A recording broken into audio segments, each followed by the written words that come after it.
Hey guys, welcome back to my channel. Alexis here. If this is your first time watching any of my videos, I'm Alexis. I am in the Air Force Reserves as a flight medic, and there's a lot of content about that on here.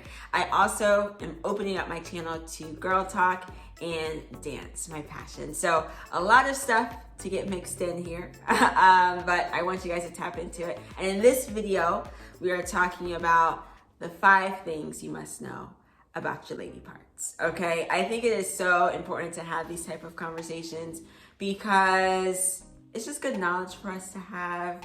I want to open up a safe space for it, and that's the purpose behind Girl Talk, is to have those conversations that you may have not had when you were growing up like me, or if you're just looking for a place to be like, that happens to me, or I know what you're talking about, or ask questions about specific topics, okay? So I'm gonna dive right into it. The first thing I wanna talk about, the first must know, is about our anatomy itself. I feel like there should not be any other person on the planet that knows your anatomy better than you, right? And know how your body is working and what it does better than you. And so I'm just gonna quickly go over it just a little bit. I'm not a doctor or anything like that, but this is just general knowledge that every woman should know, right? So we have the vulva, and I love talking about this. Anatomy and physiology was like my favorite class in college.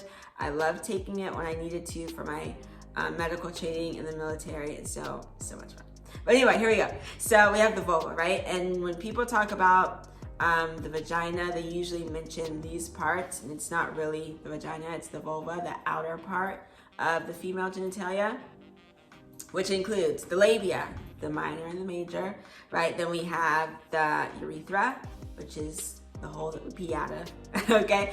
And then we have the vaginal opening, and we have the clitoris, right? And if you didn't know, the clitoris has more nerve endings than a penis. When I found that out, I was like, oh snap, see now, this is why we have to know what to do with it, right? Because it's so sensitive, and it's like a really good sex organ, okay? Maybe I should do a separate video about that. Anyway, but those are the basics of our anatomy, right? I'm a super visual person, so don't be afraid to look down. Be like, okay, so this is that, this is the minor, this is the major, clitoris, got it, vagina, vaginal opening, cool.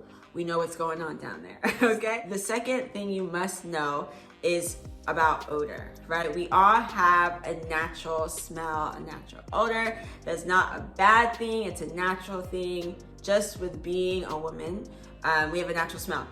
Now, it becomes a problem when it's like strong and persistent and unpleasant. Like, I'm sure you guys know what I'm talking about. When I remember in high school, it's like, you know, the day that every female is on their period, because you walk in and it's just like whoosh, and I'm like, yo, I don't think it should be like that. I don't think that's supposed to happen. Something is going on here. When I have my period, or I'm on my period, there's not a period smell, right? Like, I know that for a fact. So why is it like that in high school, right? Maybe because we don't know what to do. Our hygiene isn't all the way there yet. But I'm telling you right now, when it's strong, when it's poignant, what's that word? What's that word, babe? Poignant? Mm-hmm. What is it? He is not helpful. But y'all know what I'm saying. When it's really strong and unpleasant, it should not be that way. A natural smell, cool. Opposite, not okay. Now, when I think about having to fix that or change that, I immediately think about what you're putting inside your body, because it does play a factor. Whatever is going on the inside, it affects the outside. It affects how you smell. And so be attentive about what you're putting on the inside of your body, right? Put veggies and greens and good things and the things that you love too, but balance is the key. Okay, second thing, pay attention to the odor. Natural is okay, the opposite, not so much, okay? The third thing, I got my notes here, like always. The third thing, it is good to air it out, okay? It's good to, I think this is a male term, to free ball. Yeah, because we don't have testicles. But it is important to air it out. For me, in my own personal experience, like if you have any bumps like near your bikini line, or even on your like skin, on top of your, like near your labia, if you have any bumps underneath or on top of your labia, like airing it out, like kind of gets rid of it. Especially if you have ingrown hairs too.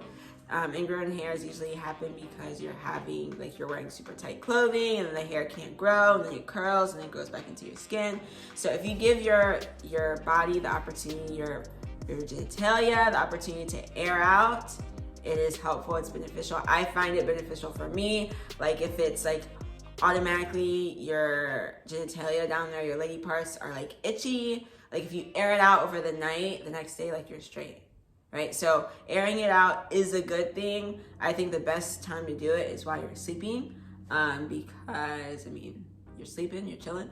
So I think that needs to be known more and talked about more. That is a benefit for your lady parts down there. I literally had in my previous Girl Talk video, I talked about my Kylina experience, and like towards the end of it, I had like a bump underneath my skin, like at the upper part of your genitalia, not like near the labia, but on the upper part, like the bikini area. And when I went to talk to my medical professional about it, she was saying it could be a cyst, and all you have to do is like apply warm, like a warm rag to it, and it'll go away. And so I did that, and also with a combination of airing it out, it just went away on its own.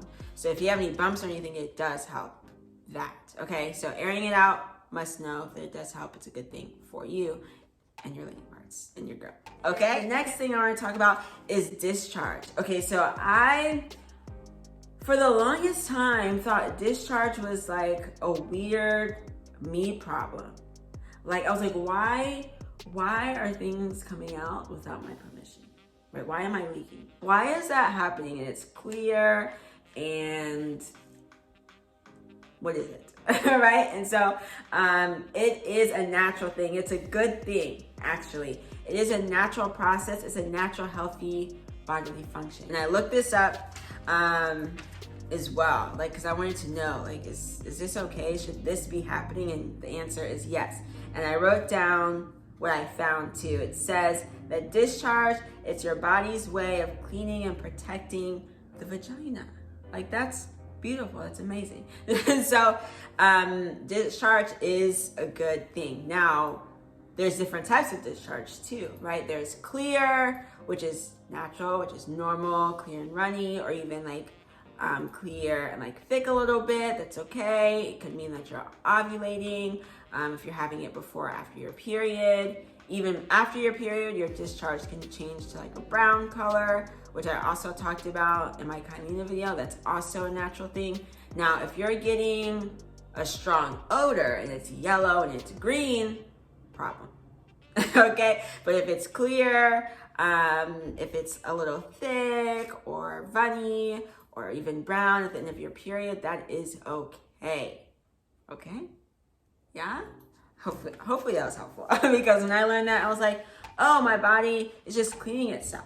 My vagina is cleaning itself, and that is so cool. It's a beautiful thing. And then lastly, I want to talk about the vagina's elasticity, right? So the vagina is like a muscle. And I wrote this definition down too of how this one website explained it. It said, it's a muscular canal lined with nerves and mucous membranes, connects the uterus and cervix to the outside of the body, allowing for menstruation, intercourse, and childbirth, right? So it's like a muscular canal, which means it's elastic, it can stretch, as you know. It allows things to go in and come out, and that's a natural thing. Now, I'm sure you've heard growing up that there's this kind of conversation about having a loose vagina or a tight vagina, and people usually associate that with your frequent amounts of sex or lack thereof. The only thing that can affect the elasticity of your vagina is age and childbirth. I learned that today. Okay, so it's not about your frequency of sex if you have a loose or a tight vagina. It's age or childbirth. Now, cool thing is that even if it does loosen because you just had a baby or you're just getting older, you can strengthen your vaginal muscles, your vaginal floor. You can strengthen them. And so that's what I want to talk about as the 5th must know is Kegel Exercises. Have you guys heard of it?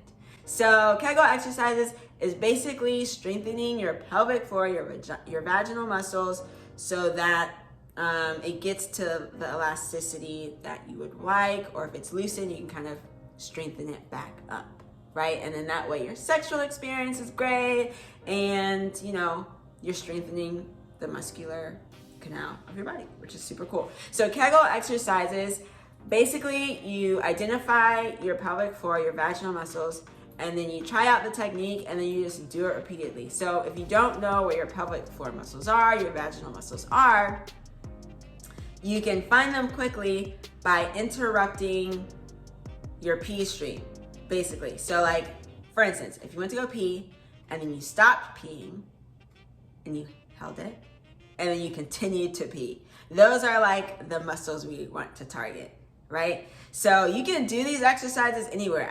I could do them right now.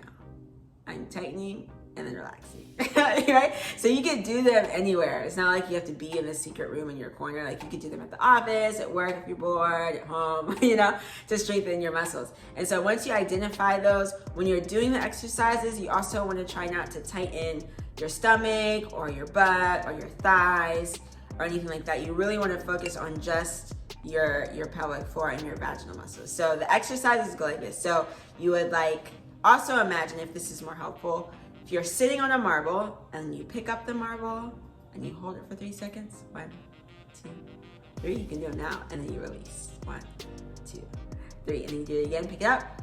1, 2, 3, and then you let go. 1, 2, 3. It's just as simple as that, guys. And I think that is so cool. A great way to kind of tap into those deeper muscles and strengthen the elasticity of your vagina if you need to, or if you just want to practice just randomly, you can do that too. But like I said, sex does not affect the elasticity of it. It's either age or childbirth, which is a huge conversation in high school. Oh, she's loose. Oh, she's tight.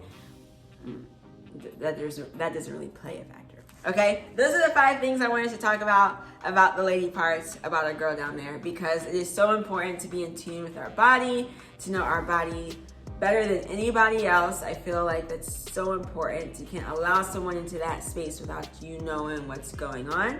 And so we should have more conversations about it. But if you like this video, like the video, subscribe as well. More conversations will be coming to this channel just like this. And click the notification bell so you know when my next video is posted, when you're notified when it comes out, and you'll be the first one to watch it. If you have any questions, if you want to share your experience, if you tried Kegel exercises, put them in the comments below. I'd love to know and hear your feedback and answer any questions if I can. But again, thanks for watching this video, and I'll see you guys in the next one. Peace.